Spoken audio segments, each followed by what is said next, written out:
Hey there, my DEP people. Um, Welcome back to another episode of hashtag quarantine 2020. This just doesn't get any better than this now, does it? So I hope you guys are finding these helpful. If not, that's okay, because you don't have to tell me, right? So what I wanted to do with you guys today is we'll catch up on chapter 17 and get you guys ready to finish up this semester. All right, so if at any point you guys have any questions, shoot me an email. If you want, we can do maybe the week before finals. We can do a Zoom meeting or whatever. In case you guys have any questions, you can ask me real time and not have to worry about emails, or if you have any, that way nothing gets lost in translation, because I know sometimes emails don't always come out the way they sound in our head, right?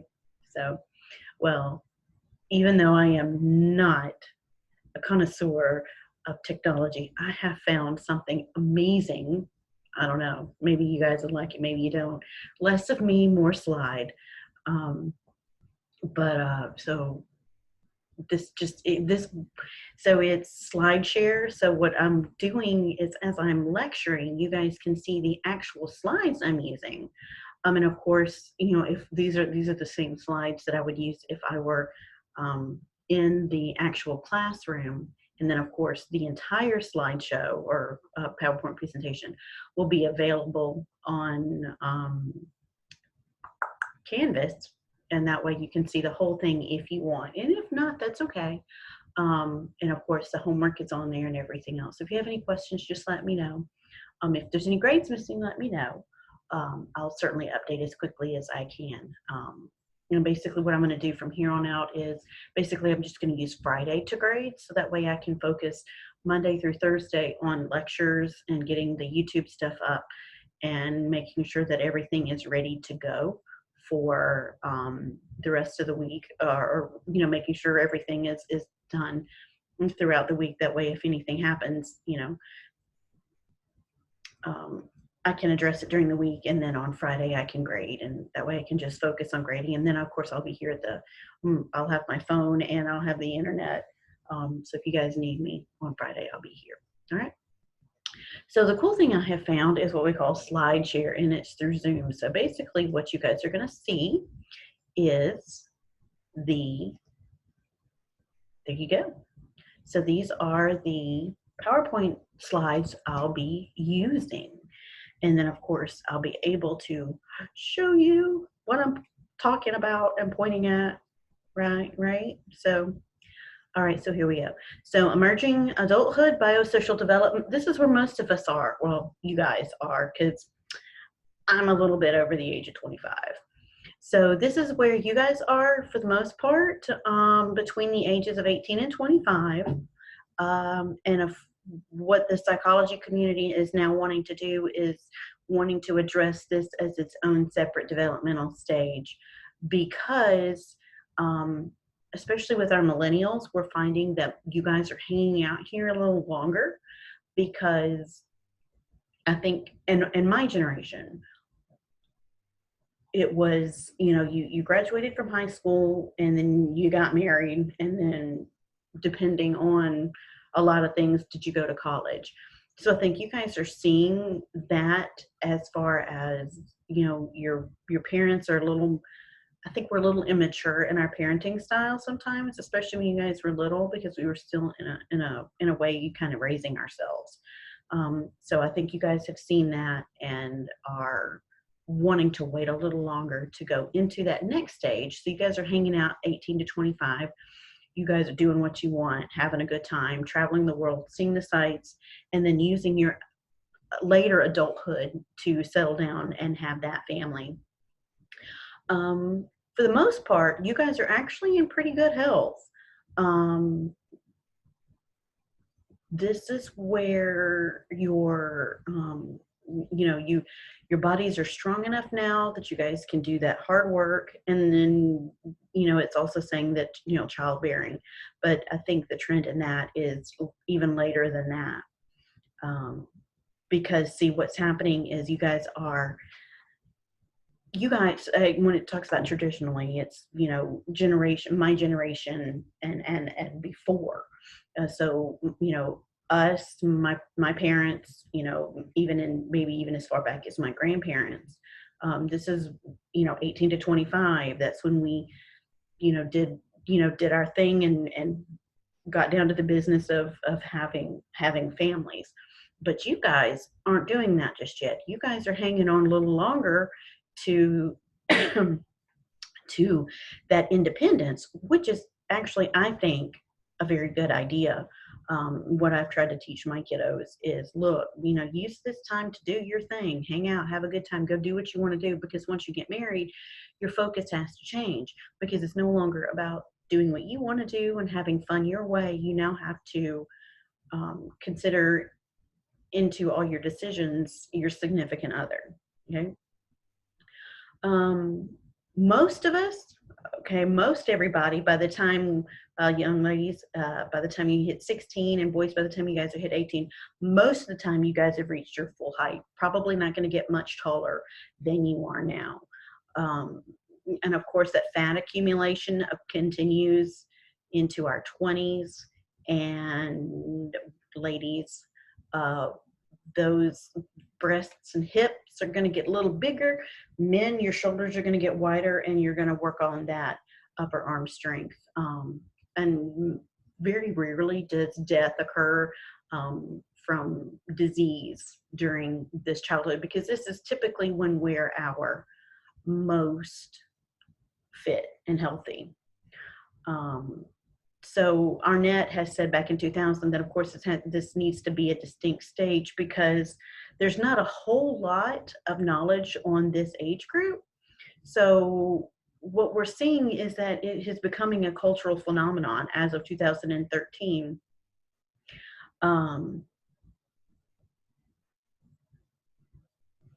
So we want to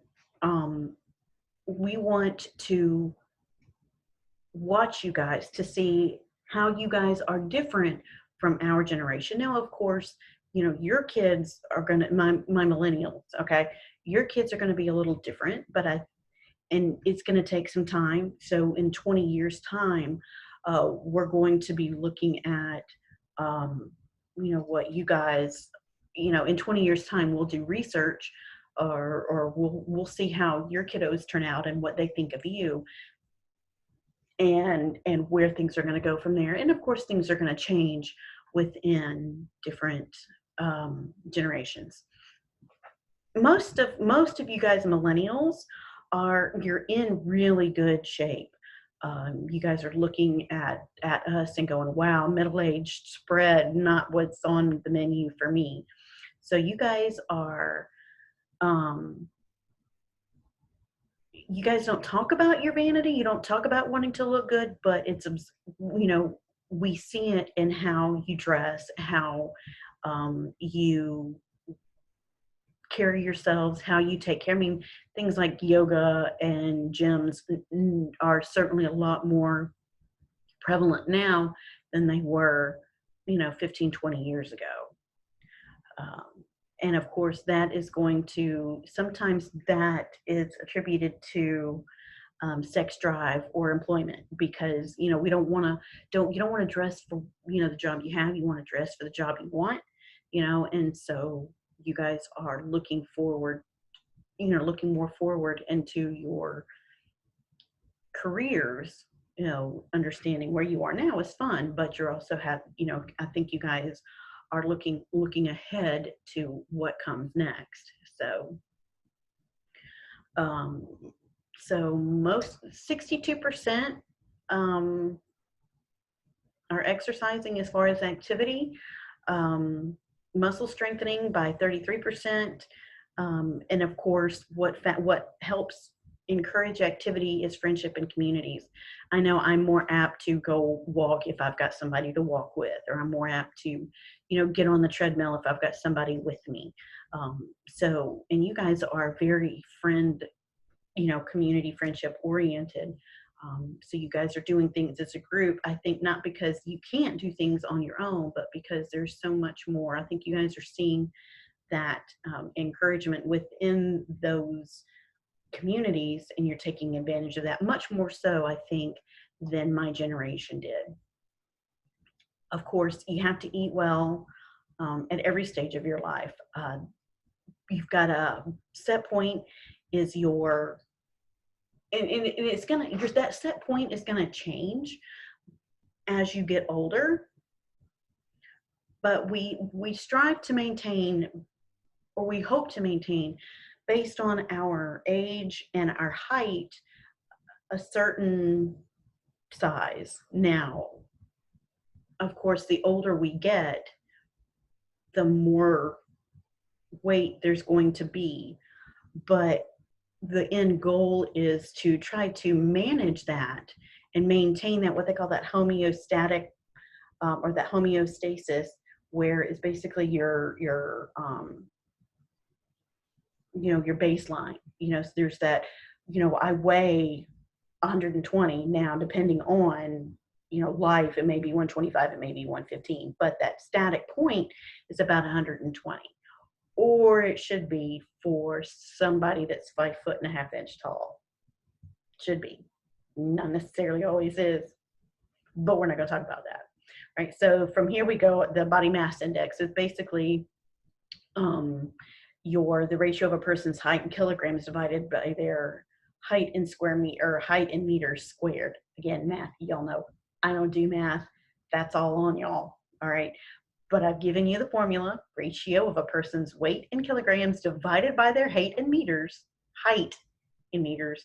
squared. Again, math. Okay, so right now, 18 to 25, your reproductive system is especially vigorous. Sexual reproductive characteristics are produced by peak sex hormones. So right now, guys, your testosterone is at its peak. Ladies, your estrogen right now is at its peak. Infertility is rare during this age period, unless there's an underlying biological problem, or a physiological problem. If you've got endometriosis, or you have a physical problem that the doctors can look at and go, oh, this. Now, that doesn't say that infertility doesn't happen in your 20s. But for the most part, unless there's an underlying cause, infertility is rare. The thing about being in your early 20s is orgasm is easier. Birth is easier, fewer complications in your early 20s than at any other time. The older you get, and I have noticed, even once I hit my mid-20s, and I've seen it in my sister and in my family too, is that once we hit our mid-20s, that seems to be, and I think we discussed this in class, but that mid-20s seems to be about your prime as far as physical characteristics. Now, some of you guys are holding out a lot better than others of us, but your mid-20s is pretty much the best time physically. Now, emotionally, things may be different. I have noticed that as the older I have gotten, yes, the less physically healthy I have become, but the more emotionally static, I'm certainly a lot more emotionally aware than I was when I was in my 20s, right? And I think my kids, I think, remember that from when I was in my 20s. And I think that's why they're like, whoa, mom was not so cool in her 20s. Mom didn't hit her stride until she was in her 30s. And so I think the kids realizing that, and even into my, early 40s, I think there's more life in front of me than behind me. And so I see where I've come from and what's best, up to now. So I'm thinking that, it's that maturity that helps with that emotional growth. Historically, babies are born to women under the age of 25. Marriage usually happens by the age of 20. And because marriage happens when they're so young, there tends to be more children born to women that get married that young. However, today, okay, when it says historically, that's talking about, again, my generation and after, or my generation and before.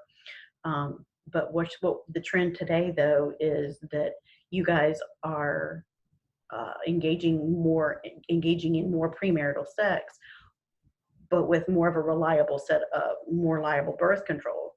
And that is because advances in conception and contraception have reduced the birth rate and have also increased the rate of sexual activity. Of course, the thing with that is, if you know you're not going to get caught, you're more apt to do something. So with the increase of birth control, or with the advent of, or with the advances in birth control, you're seeing that the chance of unintentional pregnancy, those rates are going down.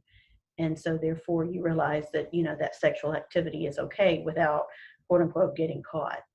And of course, because of that, even though you guys globally, your kiddos your age, having fewer babies, however, you guys are a lot more sexually active in your mid-20s than my generation was in our mid-20s. By my mid-20s, I had already, by the age of 25, by 26, I had had 2 babies. By 29, I'd had 3 babies, so I had my babies in my 20s, raised my babies in my 30s, and have come of age really in my 40s. So, opinions and problems. And the thing with birth control is, just because something works for birth control does not mean that it is capable of preventing STIs. And we used to call them STDs, sexually transmitted diseases, but now they're calling them sexually transmitted infections. Because sexual activity in the emerging adulthood stage, STIs are reaching epidemic proportions. Half of all new cases worldwide of STIs are happening in people that are younger than 26. The only other age group that is comparative to the rate of STI increase in those younger than 26 is our geriatric generation. Because why? We can't get pregnant, right? If we're in our 60s, 99% of the time, we can't get pregnant. So there's no use in using birth control because I can't get pregnant. But what the geriatric population doesn't seem to get just yet is that just because you're not getting her pregnant doesn't mean you're not giving her other gifts, right? So down in the villages in Central Florida, STIs are rampant. Now, most of them are bacterial, or some of them are bacterial, so they can be treated with antibiotics. But there are some viruses. Now, once you've got a virus, that stays with you forever, that it just goes dormant. And sometimes stress will activate that virus, and other things will activate that virus. So again, once you get a virus, it's there forever. You don't always see it, you don't always know it, you don't always feel it, but it's always there. Of course, the best STI prevention is lifelong monogamy. And you guys are starting to, or, emerging adults practice serial monogamy. Now, what that means is, when you're with somebody, you're with somebody. Now, that doesn't necessarily mean you're going from one partner to another, to another, to another. But while you're in that relationship, you're in that relationship, in that committed relationship. But once that committed relationship is over, you then go to another monogamous relationship. And of course, monogamy means just that one partner. And of course, AIDS and HIV. So, again, HIV is a virus, right? So that's why we're having such a hard time controlling the AIDS virus, is because it is a virus. It's not a bacteria. You can't treat it with antibiotics. You can treat the symptoms with antivirals, but that doesn't cure it. It just deals with the symptoms. You see my daughter running up and down the hallway. Emotional stress. Current sexual patterns may cause emotional stress in relationships begin and end. Reproduction, attitudes about the purpose of sex. Now, the purpose, okay, of sex is reproduction. I was trying to think. There's something that we call it in our house, but I can't remember what it is. Procreation, not recreation. That was it. And of course, it usually falls in line with a relationship, an ongoing relationship.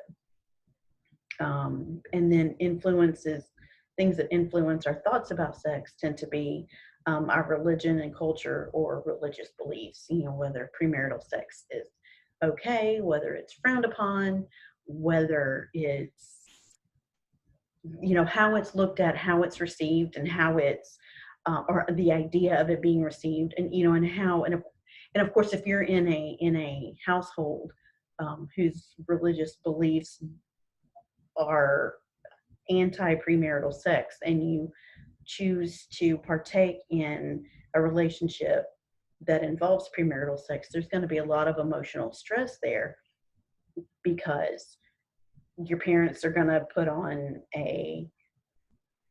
lot of stress on you, because, well, you were raised better than that. And what happens is once there's a disconnect between behaviors and attitudes and emotions, that causes a dissension, which causes stress.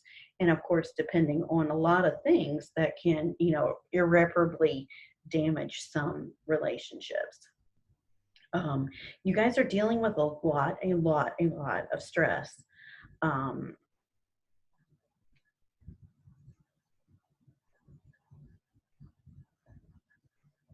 In different areas. Now, this says you guys are experiencing fewer stresses, okay? But when in areas where you do experience stress, sometimes you will then, stress on that one thing. However, because there are fewer stresses, your self-esteem is higher, but your suicidal thoughts are also less common. Because what happens when we're a teenager is there's so much going on. We have so many stresses. There's so many things that are coming at us that it's very hard for us to kind of differentiate what's real and what's not, and and what's our perception versus what's reality, versus it's going to last forever, but maybe it won't. So as we get older, we realize that even though I'm in a stressful situation now, I also know that it's just situational, that it's not gonna, I don't have my blinders on, so everything is, what I see. So when you do experience stress, you're better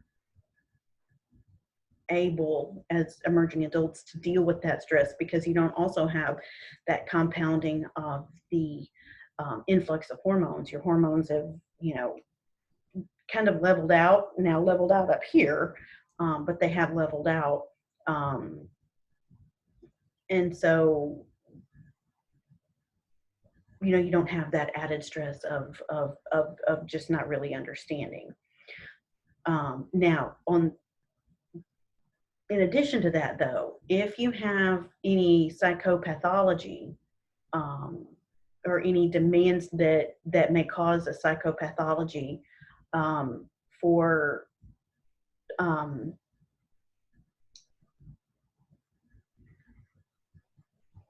if you already have a pre-existing vulnerability, or you already have a pre-existing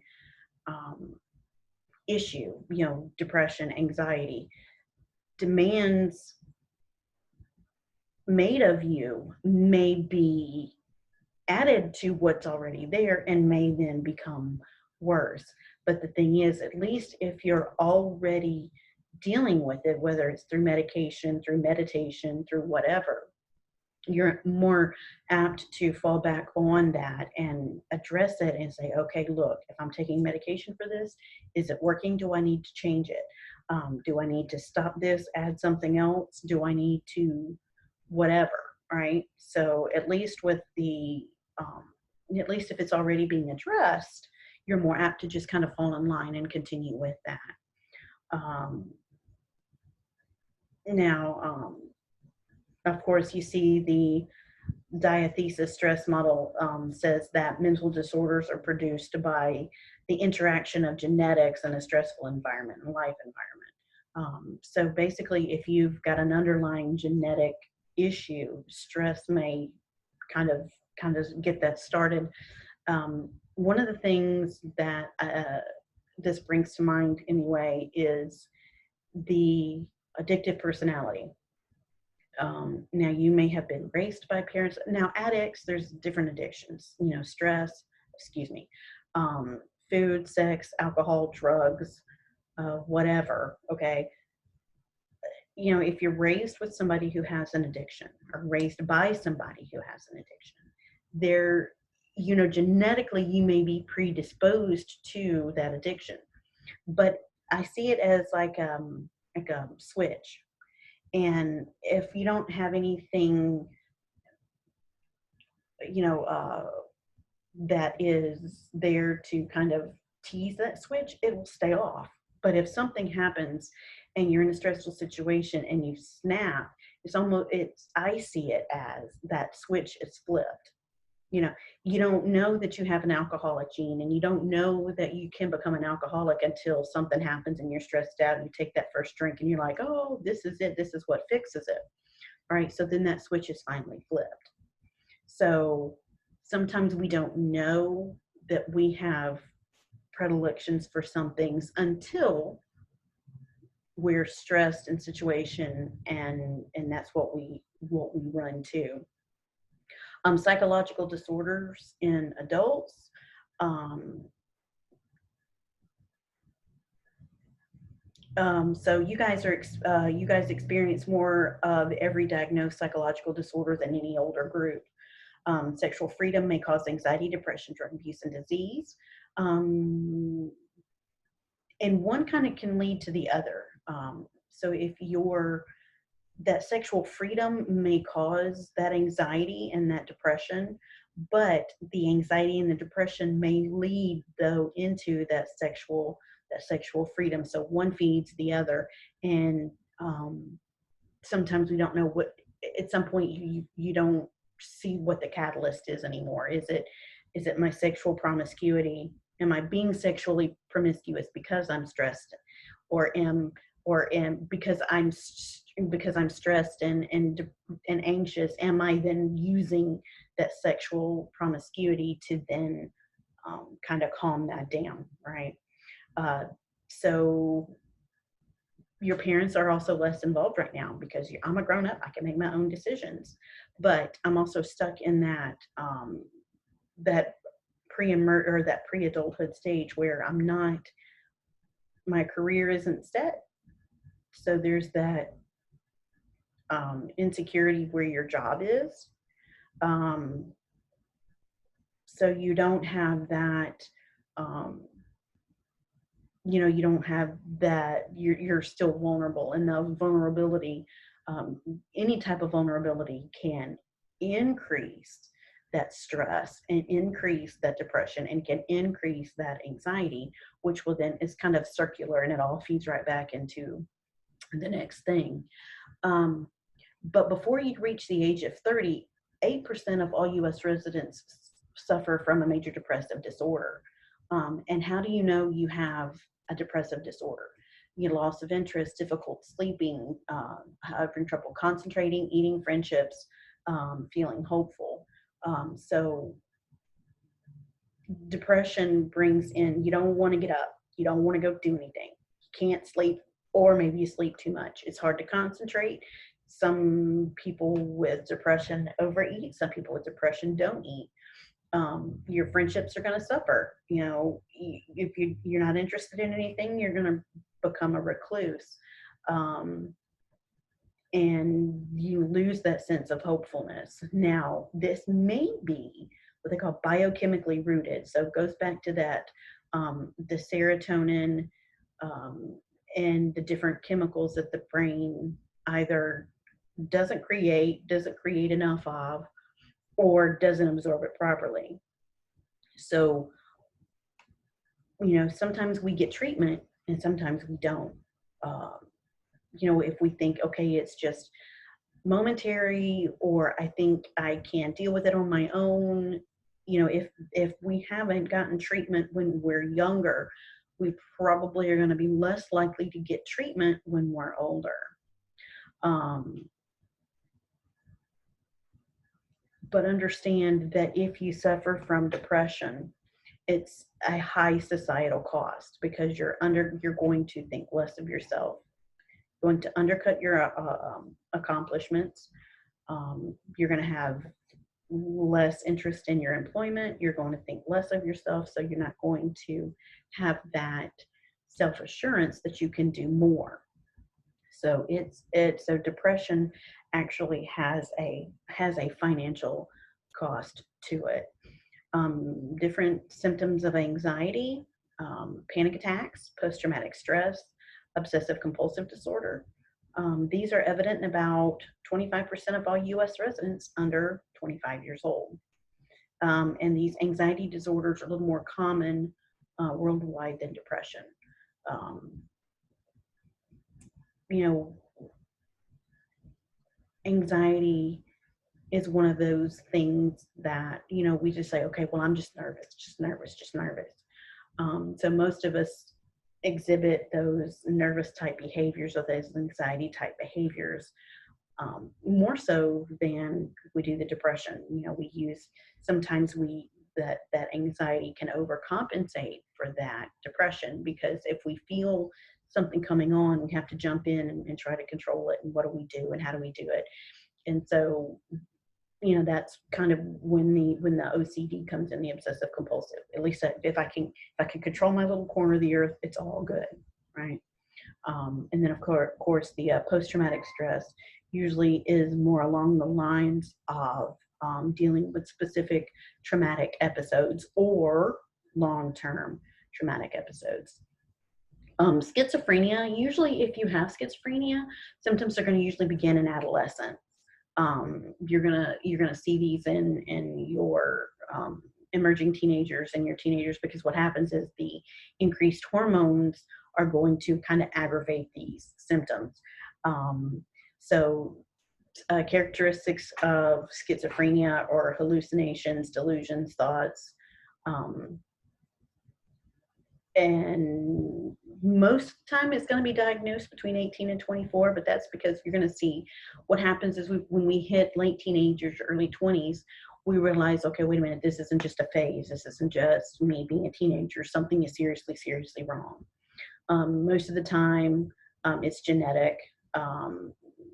It can be due to malnutrition when you're little and the brain is developing. And then social pressures. We're all on one plane or another. We're all being pushed to be something better than we are. We're all being pushed to be something more than we are, and sometimes for some that just kind of it tips the scales sometimes, and it's just too much to handle. Another way we deal with stress is extreme risk taking. It's not pathological, but what happens is it's just kind of an outlet. But those that take extreme risks are more likely to have accidents, going to be more involved in homicides and suicides.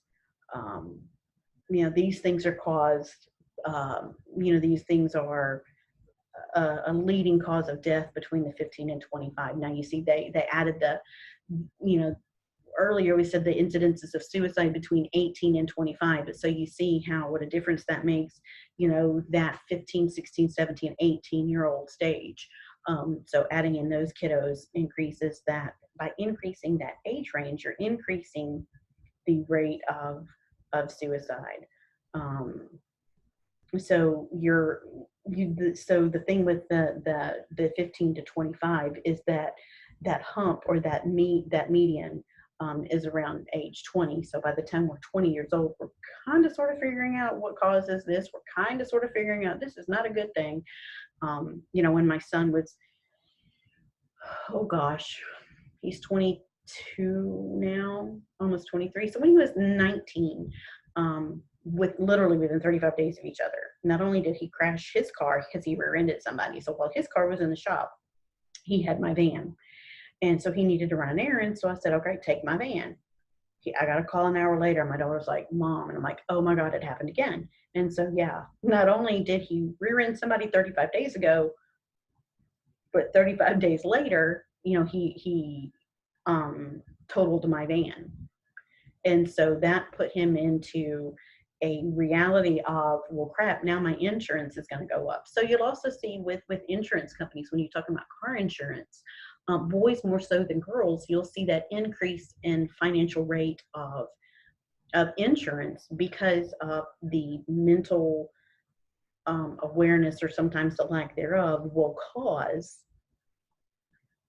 that increase of accidents and that increase of risk taking. So emerging adult males are the most common killers, okay, but they are also the most common victims. So again, you'll see the financial aspect of this is palpable. You can see, look in our jails, look in our morgues, look at again, the insurance rates of your car. Okay, so it's not just, oh, well, professor says, or, psychology book says, or DEP textbook says. Look at the population of our jail cells. Look at the docu-series, the criminal docu-series. And who are the kids, or who are the people that are victims of crimes or perpetrators of crimes.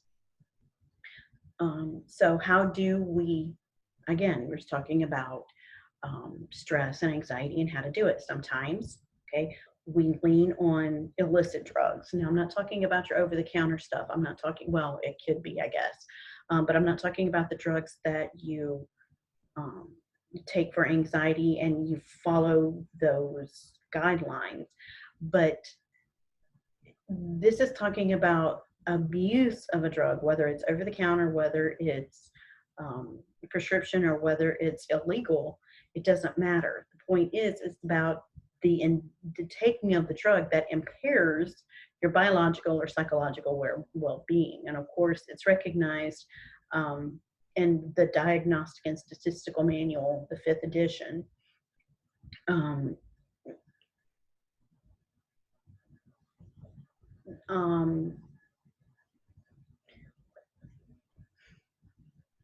Most of us, if we are a drug abuser, we're not going to self-diagnose. Most of us are, I can handle it, right? How have most addicts I know, when they're in the middle of the addiction, most of the time, they don't see it.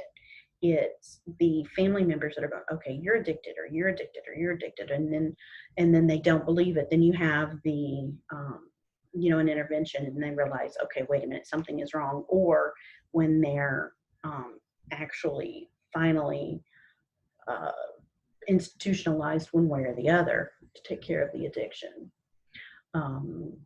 Alcohol and marijuana are more common among college students than any other population. Binge drinking is a huge problem on not on college campuses, but binge drinking is a huge problem for this emerging adulthood population. Because again, I'm not living at home. Mom's not going to tell me what to do. Mom can't tell me what to do. I make my own rules. I'll do my own thing. So binge drinking is more likely with college men living with peers, and less likely with college women living with their parents. So you see that men on their own versus women at home, right? So, and then you've got the varying degrees in between. And of course, you got your social norms. Now, when we go out, if I have dinner with my son, he'll say, "Mom, do you mind if I grab a beer?" No, a beer is fine. You know, my question to him though is always, "Are you okay? Do we need to sit here?" He orders his beer earlier in the meal. He'll sit through the meal, and then I'll ask him, "Hey, do you need to sit here for a while and hang out, or are you okay to go?" Right? So he has to have that. He has to be aware of his own biology and how he's feeling, right? So, but it's okay to sit and have a drink during dinner. It is okay. It is not okay to consume drink after drink after drink after drink after drink and then get in a car and go. Um, so you have to use good judgment there, and sometimes that's one of those. Good judgment is one of those things that are um, I think more. I think good judgment is one of those things that are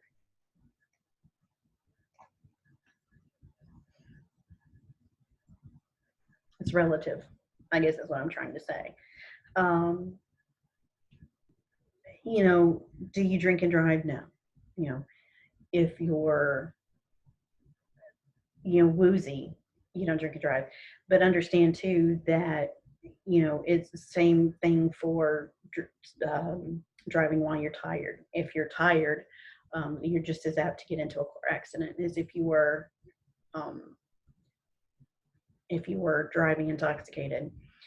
So just be careful, you guys that are in that millennial 18 to 25 age group. You guys have a lot of stuff going on out there, and you got a lot of ways you can deal with stress, both good and not so good, right? So, but always remember, even if you choose exercise to deal with stress, too much of a good thing is still too much. All right. All right, so cool. So that's it for this chapter. If you guys have any questions, let me know. Otherwise, y'all behave, be safe, and I will see y'all next time. Take care. Bye.